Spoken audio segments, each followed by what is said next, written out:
আসসালামু আলাইকুম ওয়া রাহমাতুল্লাহি তাআলা ওয়া বারাকাতুহু। আলহামদুলিল্লাহ ওয়াসসালাতু ওয়াসসালামু আলা রাসূলিল্লাহ বা'দ।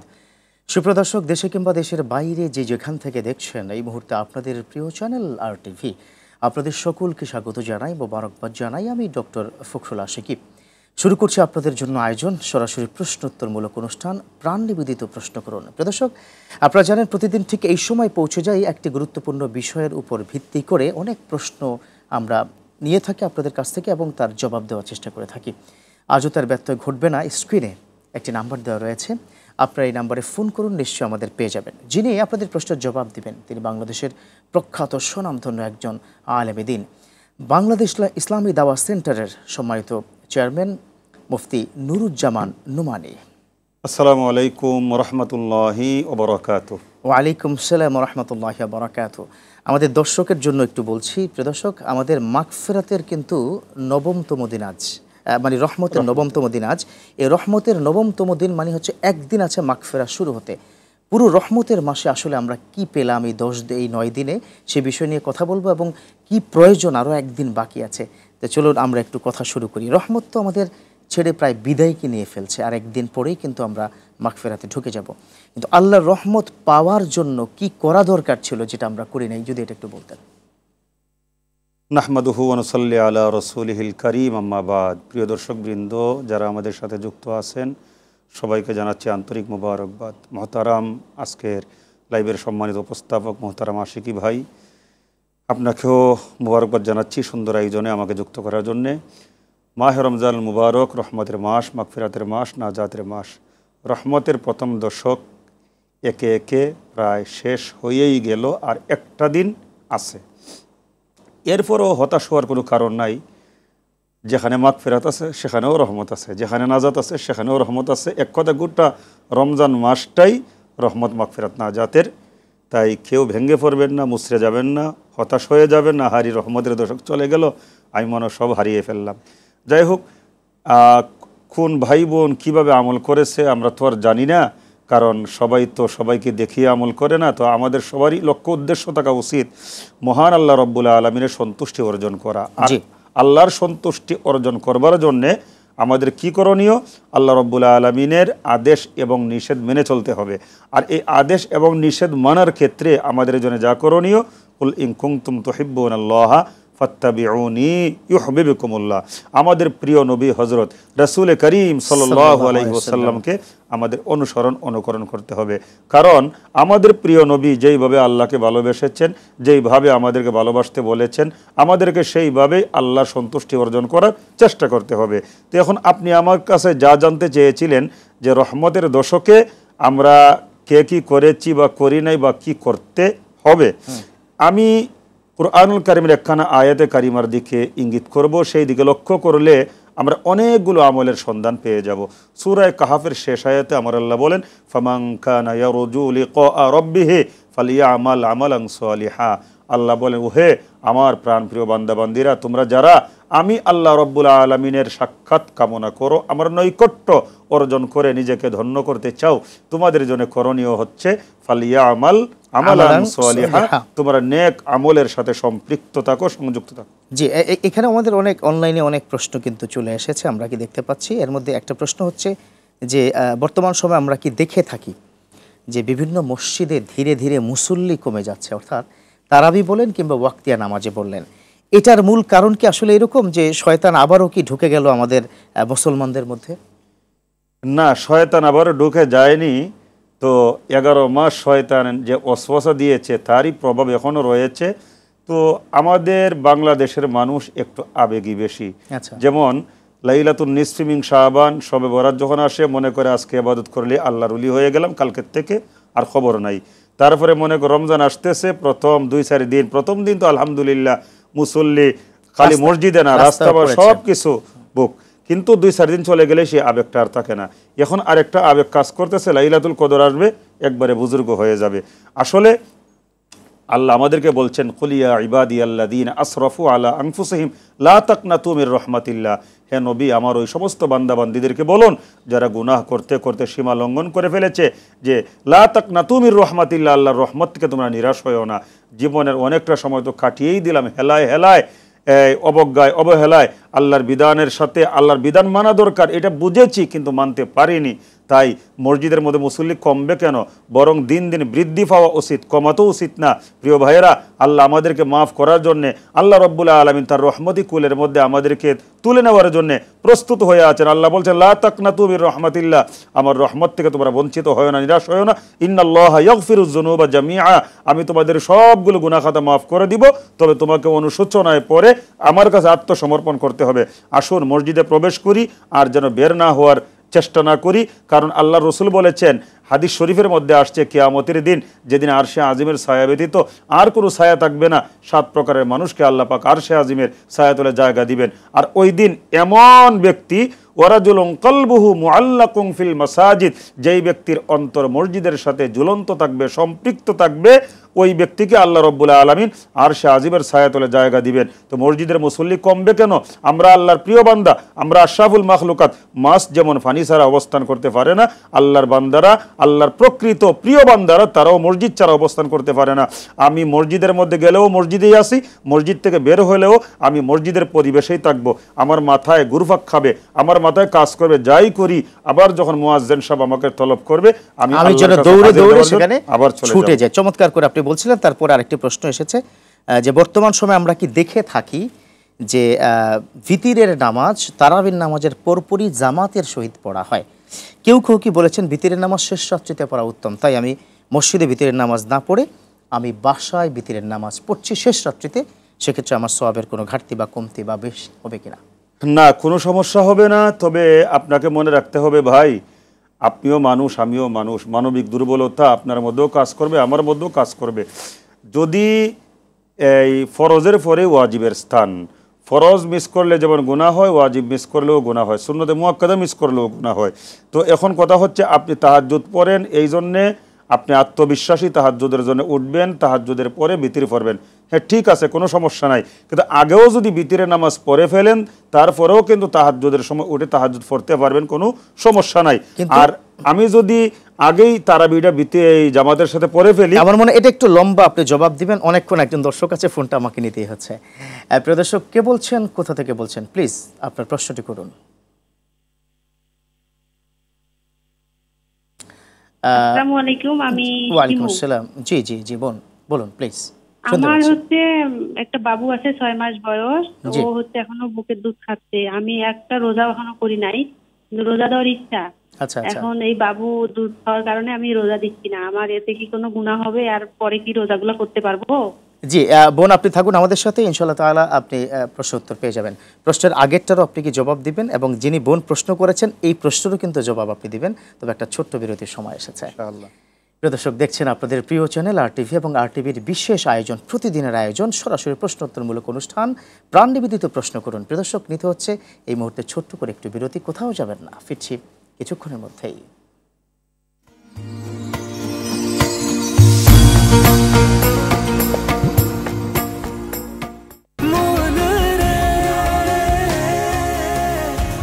এভাবে ভরপুর বেঁচে থাকাটাই জীবন, আর জীবনের স্বাদের অনিবার্য সঙ্গী প্রাণ।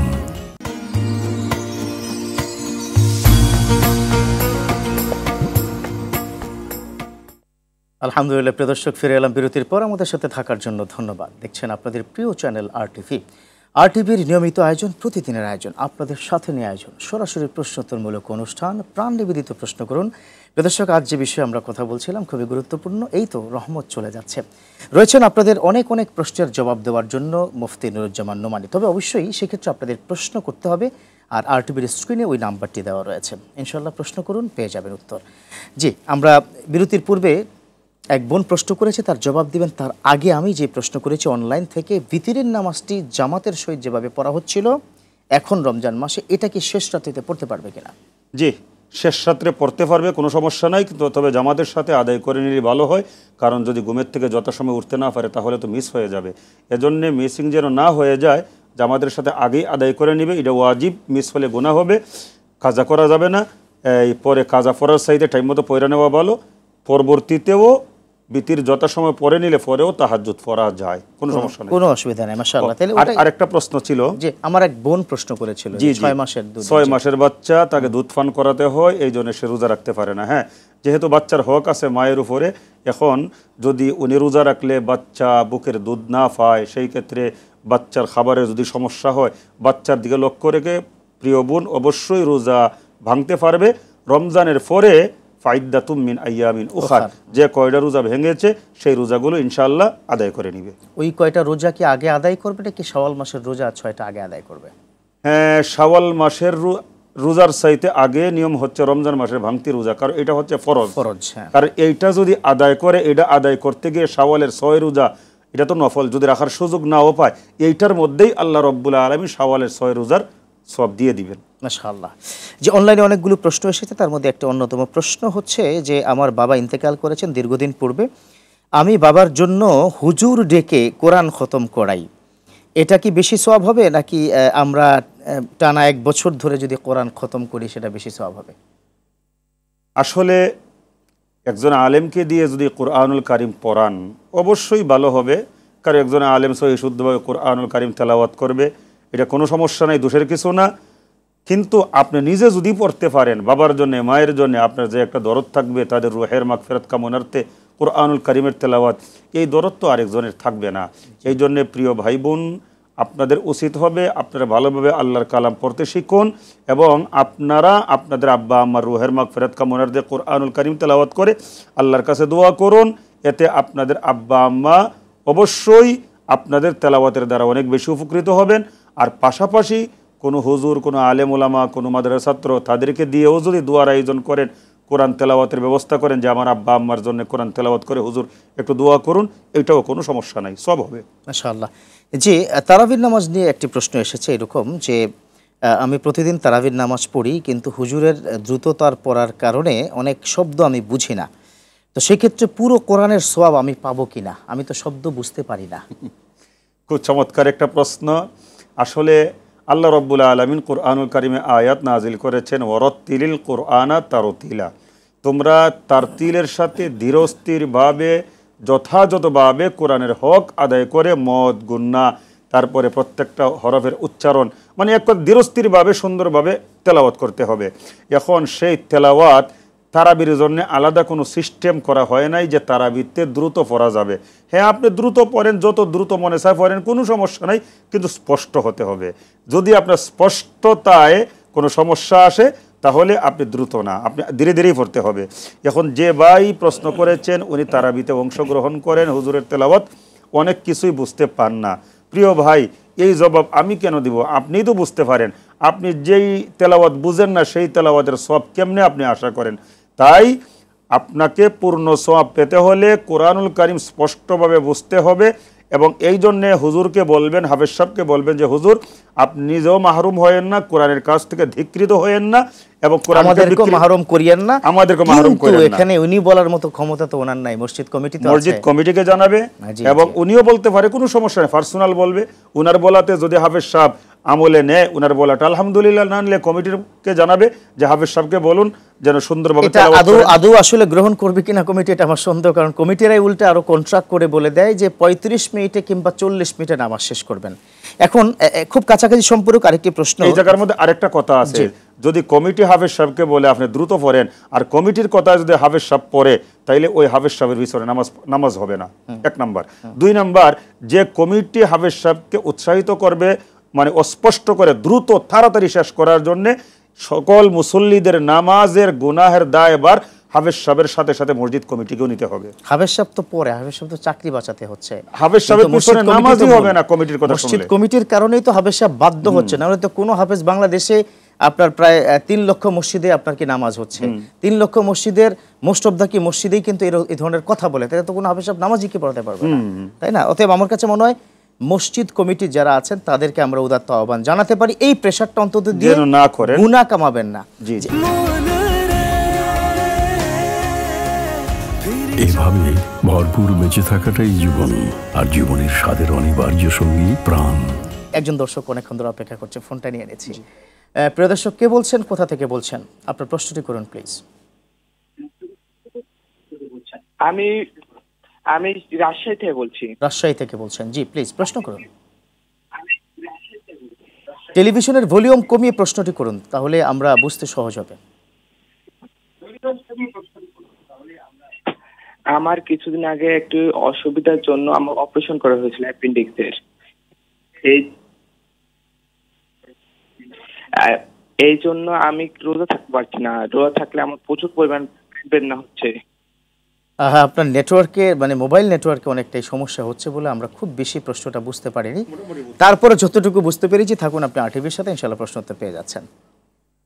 সম্ভবত রোজা থাকলে পেইন হচ্ছে ওনার। হ্যাঁ, না পেইন হচ্ছে, ওনার একটা অপারেশন হয়েছে, অ্যাপেন্ডিসাইড অপারেশন, যা বুঝলাম এইটার কারণে ওনার মারাত্মক পেইন হয় রোজা রাখলে। এখন ভাই পেইন তো অনেকেরই আছে কমার বেশ, আপনাকে এই জন্য দিনদার ডাক্তারের শরণাপন্ন হতে হবে। উনি যদি আপনাকে দেখার পরে প্রেসক্রিপশন করেন যে আপনি রোজা রাখলে সমস্যা, আপনার এই সমস্যার কারণে রোজা অফ রাখবেন, পরবর্তীতে আপনি আদায় করে নেবেন, শুধুমাত্র দিনদার ডাক্তারের প্রেসক্রিপশন অনুযায়ী আপনি রোজা ভাঙতে পারবেন। আর না হয় মাথা ব্যথা, পেট ব্যথা, গ্যাস্ট্রিক আলসার, এই সমস্ত অজুহাতে রমজানের এই বিশাল ফরজ রোজার থেকে আমরা দূরে থাকতে পারবো না। তবে ডাক্তার যদি বলে আপনি যে কয়টা ভাঙবেন, রমজানের পরে যখন আপনি সুস্থ হয়ে যাবেন আলহামদুলিল্লাহ, আপনি দ্রুত গতিতে আপনি এগুলো আদায় করেন। কিন্তু আমরা যে ডাক্তার, একজন দিনদার ডাক্তার, এটা বা কি করে আমরা বুঝবো? মানে একটা কথা আছে না, নাই মামার সাথে কানা মামাই ভালো। আচ্ছা, এখন আমি কেমনে কারো গায়ে তরে লেখা নাই দিনদার ডাক্তার, তিনি যদি একটু নামাজি হন, তিনি আমরা একটু হয়তো এটা নামাজি, দেখে, বা একটু রোজাদার হতে পারে, রোজাদার, চালচলন সুন্দর, হাসি মুখে কথা বলে, আদর্শবান দিনী পরিবেশে আদর্শবান, মানে অনেকেই তাকে ভালো বলে এবং আমিও তার কাছে গিয়ে তার মধ্যে ভালোর আলামত পাই, দিনদারির আলামত পাই এমন একজন ডাক্তারের কাছ থেকে। তবে এটাও কিন্তু একটা বিষয়, যারা গ্রাম থেকে ঢাকায় আসেন অনেকদিন পর্যন্ত হয়তো মানে কোনো ডক্টর বা অন্য শহরে যান, তিনি তো আর জানবেন না এই ডাক্তার আসলে দিনদার কিনা। সেক্ষেত্রে আমার মনে হয় কি ধারণা থেকে নাকি এরকম ধারণার থেকে, এবং আশেপাশের লোকদেরকে জিজ্ঞেস করে যে ভাই আমি একজন ভালো ডাক্তারের কাছে যেতে চাই, ধার্মিক ইসলামী প্রত্যেক এলাকার মধ্যেই মোহতারাম এখন ভালো ভালো ডাক্তার আছে। এবং ডাক্তারদের মধ্যে অনেকেই দিনদার ডাক্তার আছে, কারণ পার্সোনাল আমি অনেক হাসপাতালে অনেক ডাক্তার সুসম্পর্ক আছে, তো আমি দেখছি অনেক ডাক্তাররাই দিনদার, সবাই আলহামদুলিল্লাহ। নৈতিকতা বোধ অনেকের মধ্যে আছে, সবাই তো আর একরকম হবে না। খুব চমৎকার করে আপনি বলছিলেন।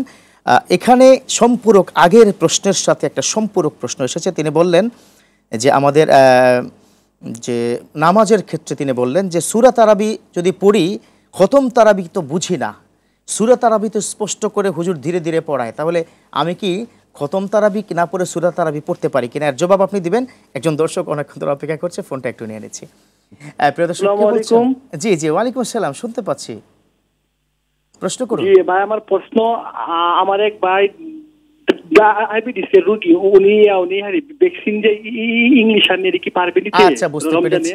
ডায়াবেটিসের তিনি রোগী, তিনি ইনসুলিনটা নিতে পারবে কিনা রোজা রাখা অবস্থায় ইফতারের আগে? জি থাকুন, আরটিভির সাথে ইনশাআল্লাহ প্রশ্ন উত্তর পেয়ে যাচ্ছেন। এটা একটু সংক্ষেপে শেষ করে দেন। হ্যাঁ, উনি ইনসুলিন নিতে পারবেন, কোনো সমস্যা নাই। আর আরেকটা সম্পর্ক কি জানি প্রশ্ন করছিলেন, আমি প্রশ্নটা যেটা করেছিলাম যে একজন প্রশ্ন করেছে যে খতম তারাবি তো বুঝি না, তাইলে না বুঝে তো আপনি বললেন সওয়াব হবে না, মানে সম্পূরক প্রশ্ন তিনি করেছেন, তাহলে সূরা তারাবি তো ধীরে ধীরে পড়েন হুজুর, সেটা স্পষ্ট খতম তারাবি পড়ার চাইতে আমি মনে করি ধীরে ধীরে স্পষ্ট সূরা তারাবি অনেক ভালো। মাশাআল্লাহ, সুন্দর সমাধান আপনি দিয়ে ফেলেছেন। একজন দর্শক অপেক্ষা করছে, একটু ফোনটা নিয়ে নিচ্ছি। দর্শক কে বলছেন, কোথা থেকে বলছেন, আপনার প্রশ্নটি করুন প্লিজ। আসসালামু আলাইকুম। ওয়ালাইকুম আসসালাম ওয়া রাহমাতুল্লাহ। জি হুজুর, আমি জানতে চাচ্ছি যে আমরা যে সারাদিন রোজা রাখি, সেই ক্ষেত্রে আমরা যদি মানে রোজা ঠিক আধা ঘন্টা আগে আমরা যদি যে কোনো কিছু মানে ব্রাশ করি, পেস্ট বা পাউডার দিয়ে আমরা যদি ব্রাশ করি, সেই ক্ষেত্রে কি ওটা কি হবে, রোজার ক্ষতি হবে কিনা? জি নষ্ট হবে? হ্যাঁ, বুঝতে পেরেছি। থাকুন আরটিভির সাথে, ইনশাআল্লাহ প্রশ্ন উত্তর পেয়ে যাচ্ছেন। রোজা অবস্থায় প্রিয় ভাই আপনি মিসওয়াক করবেন, এটা সবচেয়ে উত্তম হবে। আর ব্রাশ যদি করেন তাহলে পেস্ট ছাড়া ব্রাশ করাই উত্তম, কারণ পেস্টের মধ্যে একটু মিষ্টান্নতা আছে, এটা স্বাদ আছে, এটা মুখের ভিতরে যাওয়ার সম্ভাবনা আছে, যদি গিলে ফেলেন তাইলে তো রোজার ক্ষতি হবে ভাই। আর যদি সতর্কতার সাথে পেস্ট দিয়েও আপনি করেন তাইলে সমস্যা হবে না, আপনি করতে পারেন। তবে রোজা অবস্থায় আপনাকে রোজাটাকে সুন্দর রাখার জন্য আপনি মিসওয়াক করবেন, এটাই উত্তম হবে, প্রয়োজনে সাহরির আগে অথবা ইফতারের পরে। এখন ব্যাপারটা হচ্ছে যে মিসওয়াক যদি শহরে সব জায়গায় না পাওয়া যায়, এটা আমার প্রস্তাব, ওটা থাকবে, আপনি বলবেন ইসলামের মানে আইন অনুযায়ী, সেক্ষেত্রে কি আমরা খালি ব্রাশ দিয়ে, শুধু ব্রাশ, টুথপেস্ট বিহীন, আমি এটা বলছি তো, খালি ব্রাশ দিয়ে যদি আমি করি? হ্যাঁ, শুধু আমি এটা বলছি, শুধু ব্রাশ দিয়ে করবে, পেস্ট ছাড়া, তাইলে মনে করেন আলহামদুলিল্লাহ মানে কোনো টেনশন থাকে না। আর তাছাড়া রোজা ভাঙবে কিনা? না, রোজা আমরা পেস্ট দিয়ে করে রোজা ভাঙবে কিনা? পেশ দিয়া করলে রোজা ভাঙবে না, সতর্কতার সাথে করতে হবে, আচ্ছা, যেন সেক্ষেত্রে ভিতরে না যায়। গড়গড়া যদি আমরা কি না করি? না না, গড়গড়া করা যাবে না, রোজার মধ্যেই তো গড়গড়া করা যায় না। তাহলে গড়গড়া আমরা কি না করে পেশ দিয়ে করতে পারবো? পেশ দিয়ে করা যাবে, তবে না করাটা উত্তম। আচ্ছা, চমৎকার। আপনি কি বলছিলেন? জি, আপনি যেমনটি বললেন যে পবিত্র রমাদানে অস্পষ্ট কোরআন তেলাওয়াত, যেটা আমরা শুনে থাকি যে লাআল্লাকুম তুরহামুন শুধু শোনা যায়, আর বাকি অংশটা আমরা কিন্তু বুঝি না। তার চাইতে আপনি বললেন সূরা তারাবিটা অনেক বেশি উত্তম, যদি স্পষ্ট করে আমি বুঝতে পারি। কিন্তু কোরআন খতম তো আর হলো না। কোরআন খতম করা রমজান মাসে তারাবির মাধ্যমে, এটা আল্লাহর কোনো বান্দাবান্দির উপরে ফরজ নয়। কিন্তু এক খতমে তো 700 খতমের সওয়াব পাবো না আমরা? না, 700 খতম না, অনেক বেশি। 700 যে বিনিময়, এটা হচ্ছে আল্লাহর পথে অর্থ দান করার ক্ষেত্রে। আর কোরআন খতম তারাবির মাধ্যমে এটা সিয়াম সাধনার অন্তর্ভুক্ত, এটা তো অসংখ্য অগণিত সওয়াব। জি, ইনশাআল্লাহ শুনবো আপনার কাছে একজন দর্শকের ফোন নেওয়ার পর ইনশাআল্লাহ। প্রিয় দর্শক, কে বলছেন, কোথা থেকে বলছেন, আপনার প্রশ্নটি করুন প্লিজ। হ্যালো, আসসালামু আলাইকুম। ওয়ালাইকুম আসসালাম ওয়া রাহমাতুল্লাহ। জি, প্রশ্নটি করুন। জি, আলহামদুলিল্লাহ। কেমন আছেন আপনারা? আল্লাহ কেমন রাখেন? আল্লাহ অনেক ভালো রেখেছেন। আপনার প্রশ্নটি প্লিজ। আমার প্রশ্নটি হচ্ছে, আমি হার্টের রোগী, আমার রিং পরানো আছে 3টা। এখন ডাক্তার আমার বলছে যে আমার রোজা থাকা সম্পূর্ণ নিষেধ, থাকা যাবে না। আচ্ছা, তো তারপরেও আমি রোজা ভাঙতেছি না, আমি রোজা অলরেডি চালিয়ে যাইতেছি, কারণ আমার রোজা ভাঙতে মনে চাইতেছে না। তো এই রোজা রাখার কারণে যদি আমি বেশি অসুস্থ হয়ে যাই, বা হার্টের রোগী তো 2বার অ্যাটাক হয়েছে অলরেডি, তো আমি যদি আরো বেশি অসুস্থ হয়ে যাই বা আমার জন্য জীবন নাশের যদি কোনো সম্ভাবনা থাকে, সেক্ষেত্রে আমি নিজে কি গুনাহগার হয়ে যাবো নাকি এর জন্য? আচ্ছা, যে আপনি থাকুন আমাদের সাথে, ইনশাআল্লাহ প্রশ্নোত্তর পেয়ে যাবেন। খুব চমৎকার, আসলে একটি অনেক সুন্দর একটা প্রশ্ন করেছেন। আপনার কথাগুলো শুনে ভালোও লাগছে, কষ্টও লাগছে। আপনি ডাক্তার নিষেধ করছে রোজা রাখতে, তারপর রোজা রাখেন, এটা খুবই ভালো লাগছে। আর আপনি 3টা রিং পরেছেন, খুবই কষ্টের বিষয়। 2বার হার্ট অ্যাটাক হয়েছে। দোয়া করি আল্লাহ পাক আপনাকে পূর্ণ শিফা দান করুন, মন থেকে দোয়া করি প্রিয় ভাই। হ্যাঁ, ইসলাম চায় না কারো ক্ষতি হোক, কেউ মৃত্যুর মুখোমুখি হয়ে আল্লাহর বিধান মানুক। ইসলাম হচ্ছে শান্তির ধর্ম। তাই আপনি আল্লাহকে মহব্বত করেন, এটাই সবচাইতে বড় প্রমাণ। ডাক্তারের নিষেধাজ্ঞা থাকা সত্ত্বেও আপনি সিয়াম সাধনায় আপনি লিপ্ত আছেন, বন্ধ করছেন না। আপনি রোজা রাখতেছেন, রাখেন প্রিয় ভাই। যখনই দেখবেন এমন কোনো অবস্থার সৃষ্টি হবে যা আপনি আর পারতেছেন না, আপনার জীবন যায় যা অবস্থা, আপনি সাথে সাথে রোজা ভেঙে ফেলবেন। কারণ আল্লাহ কোরআনে বলছে, ফামান শাহিদা মিনকুমুশ শাহরা ফালিয়াসুম মান কানা মারিদান আও আলা সাফার ফাইদাতুম মিন আইয়ামিন উখর। মারিদান, আপনি অসুস্থ, আপনার কথা আল্লাহ কোরআনে বলছে, যারা অসুস্থ ছেড়ে দিতেই পারেন অসুস্থ অবস্থায়। শুনবো আরো বিস্তারিত। আমাদের সময় এসেছে আরেকটা ছোট্ট বিরতির, ইনশাআল্লাহ। প্রিয় দর্শক, দেখছেন আপনাদের প্রিয় চ্যানেল RTV এবং RTVর মাহে রমাদানের বিশেষ আয়োজন, নিয়মিত আয়োজন, আপনাদের সাথে নিয়ে আয়োজন প্রাণ নিবেদিত প্রশ্ন করুন। নিচ্ছে আবারও ছোট্ট করে বিরতি, ফিরছি কিছুক্ষণের মধ্যেই।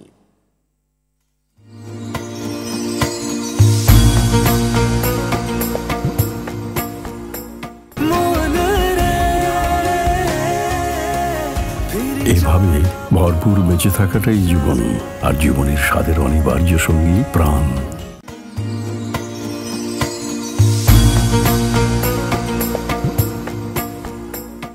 আলহামদুলিল্লাহ, প্রিয় দর্শক, ফিরে এলাম বিরতির পর। আমাদের সাথে থাকার জন্য ধন্যবাদ। দেখছেন আপনাদের প্রিয় চ্যানেল RTVর নিয়মিত আয়োজন প্রাণ নিবেদিত প্রশ্ন করুন। প্রিয় দর্শক, অনুষ্ঠানটিতে আপনাদের অনেক অনেক প্রশ্ন আসে। আপনারা প্রশ্ন করবেন, স্ক্রিনে একটি নাম্বার দেওয়া রয়েছে এবং তার জবাব দেওয়ার চেষ্টা করব। যিনি জবাব দিবেন তিনি হচ্ছেন মুফতি নুরুজ্জামান নোমানী। চলুন তার কাছে আমরা আবার ফিরে যাই। বিরতির পূর্বে কিন্তু আপনি খুব চমৎকার করে একটি প্রসঙ্গ সমাধান করেছিলেন। তার পাশাপাশি আমরা দেখতে পাচ্ছি অনলাইনে অনেকগুলো প্রশ্ন চলে এসেছে। তার মধ্যে একটি প্রসঙ্গে তিনি জানতে চেয়েছেন যে তারাবির নামাজ আমি 2 রাকাত মিস করেছি, বাকি 2 রাকাত আমি কিভাবে পড়ব? তারাবির নামাজ 2 রাকাত মিস করেছেন উনি। 20 রাকাতের মধ্যে প্রথম 2 রাকাত উনি মিস করেছেন, তৃতীয় রাকাত থেকে আবার পেয়েছেন আর কি। বাকি 2 রাকাত উনি পরে নেবেন। তারাবির নামাজের কি কাজা আছে?